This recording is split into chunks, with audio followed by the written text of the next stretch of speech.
Underrated, fully physical media you need to own. Nah, I'm just kidding. Everyone has this one. Nah, I'm just kidding. Everyone hates this one. Now we're talking. It's Brimstone. Yeah, right, Brimstone. I'm just gonna highlight some animated movies that I feel like anyone who considers themselves fans of animation, furry, fantasy should own. Starting with Rock and Rule, perhaps my favorite animated movie of all time. Good band, hot music, the best of times. It could have lasted forever.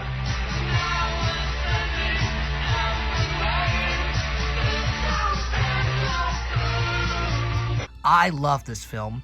It was released in the 1980s during the kind of dark animation trend that was going on, where they were making these darker, more adult films by Nelvana, the company that made Droids and Ewoks. So it's very Star Warsy. It's a hard sci-fi fantasy film. It's got magic, but it really leans into this beautiful sci-fi world. The world building is amazing. The character designs are fantastic. The animation is top-notch. The music is flawless. You've got Deborah Harry of Blondie as the lead, playing a cat rat girl that all furries will love, along with a whole bunch of fun animal characters. We've got mice and cats, and such cool anthropomorphic designs. They look a lot like the Goofy movie characters.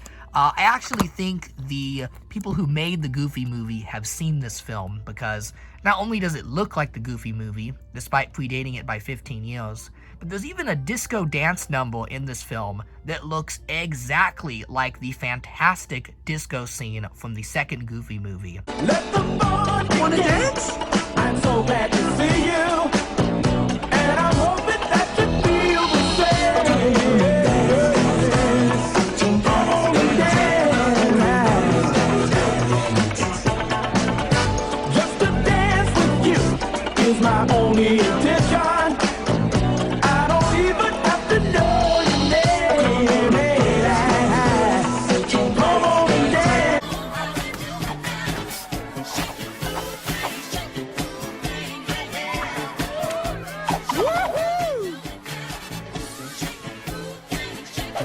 Oh, you're swinging with some pretty cool canines there, Papa Dog. Well, you are queen of the scene, my little Java bee.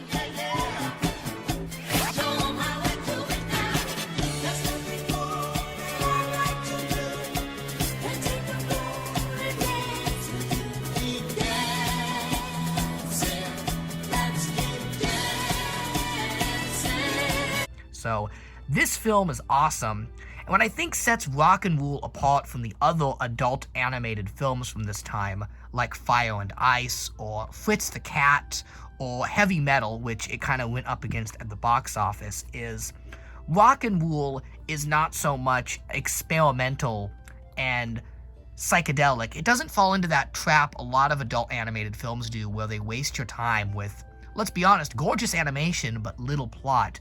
Rock and Rule does have a plot, and it's got good pacing. The film just goes just like that. None of the scenes feel wasted, and the plot is really solid. It's got a very solid plot. This is probably the closest we're ever gonna get to an adult Disney movie. It's got musical numbers and songs. You've got a main heroine, a female lead in the form of Angel, played by Debbie Harry, who kind of wants something but can't have it, and she goes on a quest to change her life for the better. Even though she may, fall in danger and battle enemies, it ultimately all works out. The only setback with this film is adding it to your collection. This movie can go for hundreds of dollars. It is incredibly rare. It had a couple releases. The first one I don't have. It was by Shout Factory on DVD, and it came with some cool ephemera, a poster, and like a replica concert badge from the movie, like you're going to one of the characters' performances. I don't have that one. This is the second release from 2010 by Unearthed Films, who did this stunning Blu-ray, and it really cannot be said enough how amazing of a release this is, because Rock and Roll was lost media for a long time. It was believed that the film got destroyed in a fire that happened at Nelvana's studio. So what they did was they took several different transfers and VHS cuts that you would have seen at Furry conventions in the 90s. Because the only way to see this movie was to see a bootlegged version at a FurCon. So they took all those and they stitched them together and they kind of homebrewed their own final cut of the movie. It really is amazing how much work was put into bringing this film back to life that was lost, seemingly lost forever. Also, there's just a lot to love on this release. It includes the second bonus movie, The Devil and Daniel Mouse, which is one of my favorite animated holiday specials of all time. That is a Halloween special by the same studio that also features anthropomorphic rat characters. So, really cool that the people who put this release together said, you know what, we know Furries are gonna buy this movie and animation buffs, so why not include another animated feature from the same studio that also features singing mice. And in that one, they battle the devil. It is awesome. So you kind of get two movies for the price of one. This can be a really, really pricey release on the secondary market, but it's worth it. It's totally worth it. Okay, another sort of rare release, but not rare as invaluable, and that's Sheep and Wolves.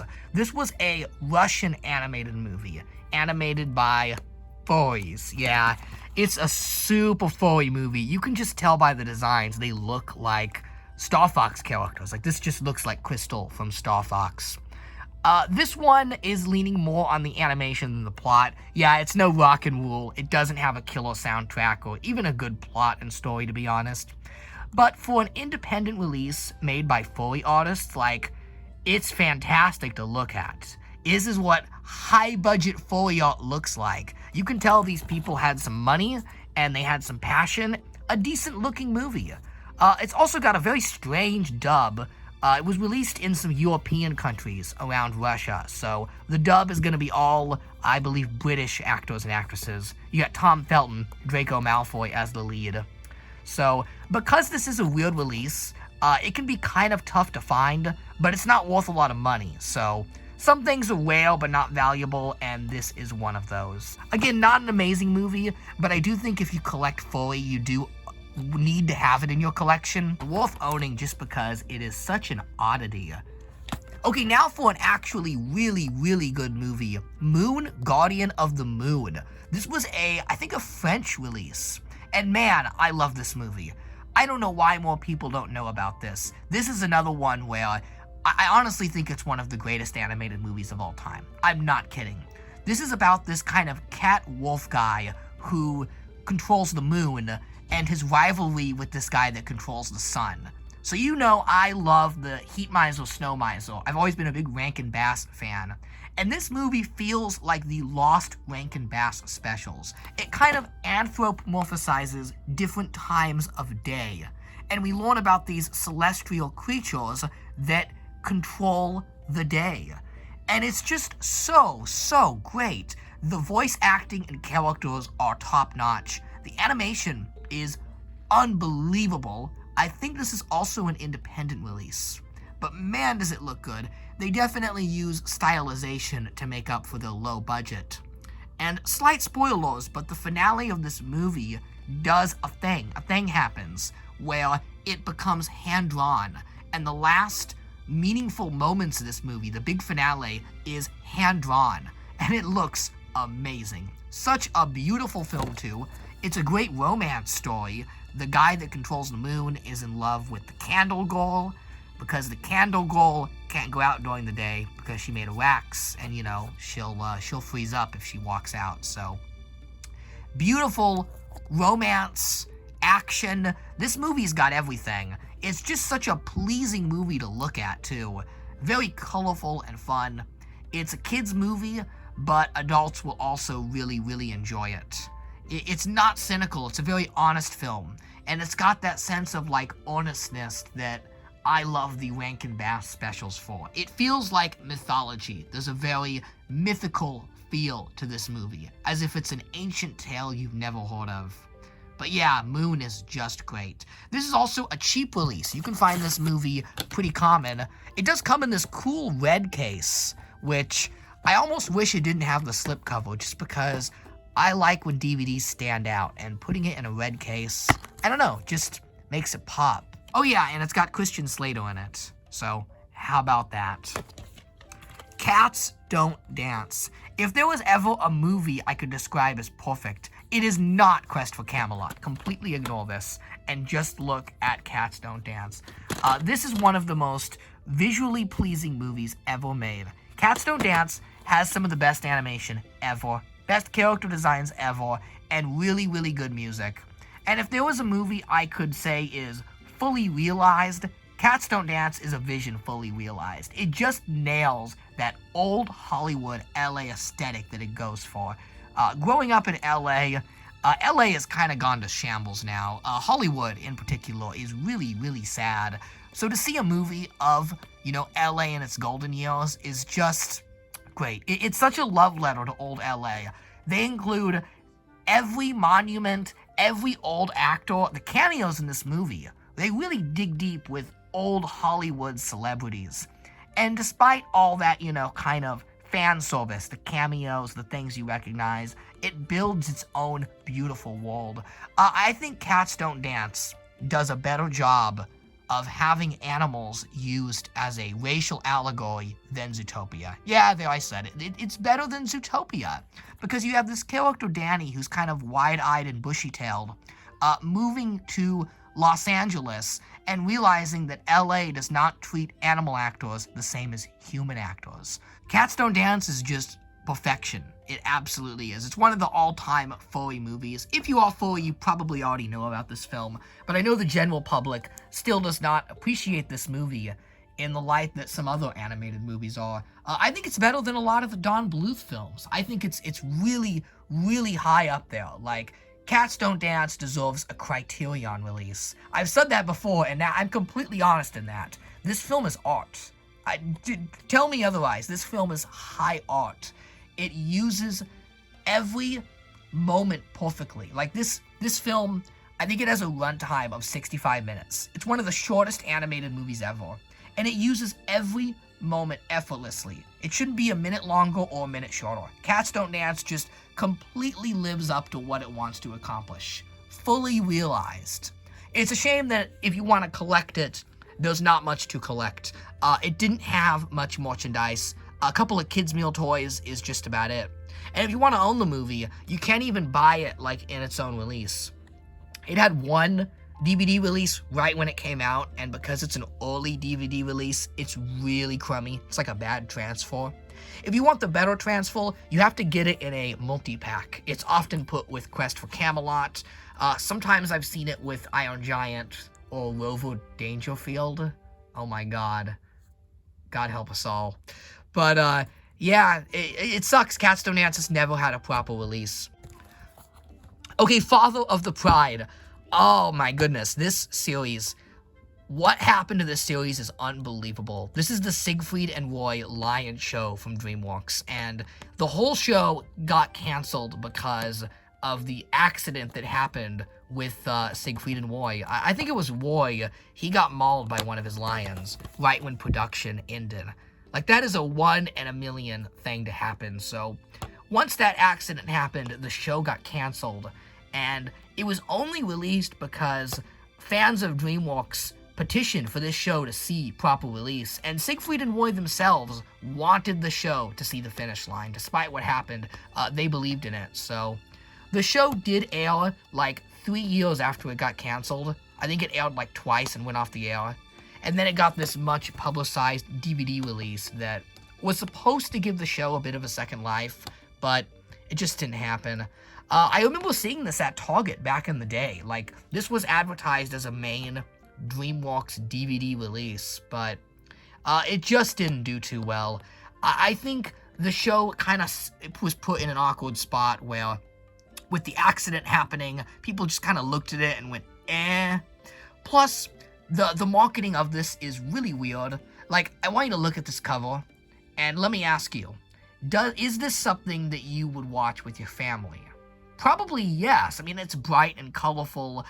It's kind of going for that Simpsons Bob's Burgers market, but Father of the Pride is not that. It's not a kids, it's not even a primetime family show like Bob's Burgers. It's very adult. Some of these episodes and themes are quite shocking and raunchy. Yeah, it's the total opposite of Rock and Roll.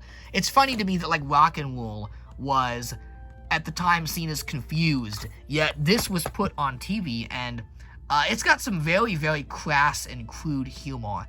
And I don't mind that sort of thing, but I think it really brought down the show, because if this had been made as kind of a Simpsons-like family show, it would have found crossover appeal.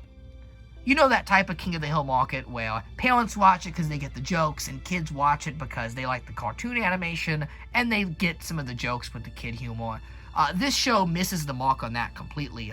Many of the episodes actually omit the son and teenage daughter, who I think are honestly the more interesting characters than the kind of lame parents who don't really like each other.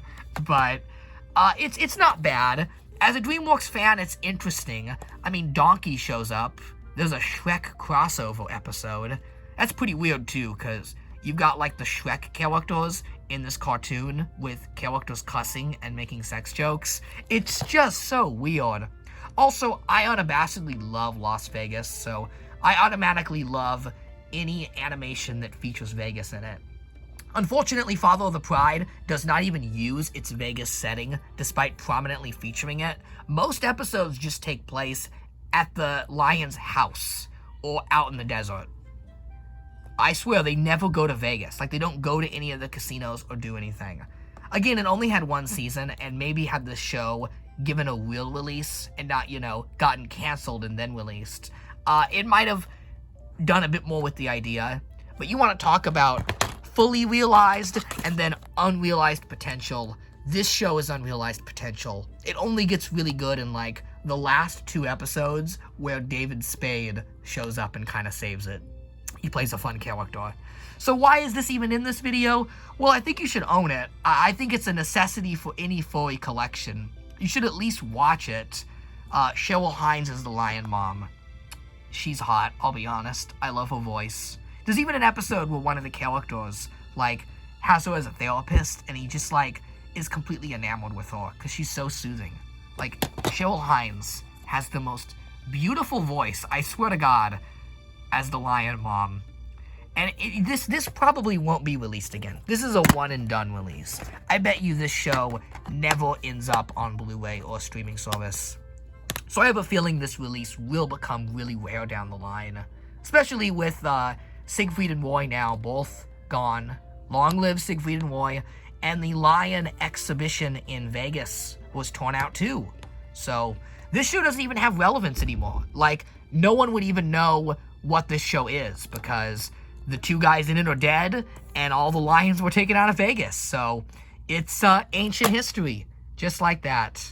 So yeah, those are just some furry releases. Some good, some not so great, but all of them I think you should own. If you ever have a chance at buying Rock and Roll, you really need to. The rest of them, out of all of them, I recommend Moon and Cats Don't Dance the most. More people need to watch these movies. They are amazing. Let me know what you thought of this video. I have stacks of obscure furry media if you want me to cover more strange films like this. Physical media is really important. With streaming services, things get delisted and censored so quickly. The movies we love and know are being changed right before our eyes. So it's very important to own these movies and have a physical library. So, yeah. In the meantime, I will now be watching some Father of the Pride. Look, he's doing the DreamWorks face. Even on the adult DreamWorks show, he's doing the DreamWorks face. How did you do all of this? Well, I use the freon from the cooling tank to create the fog. Then for the laser, I adjust... No. Just say it was magic. It was magic. Yeah! We ruined our daughter's life.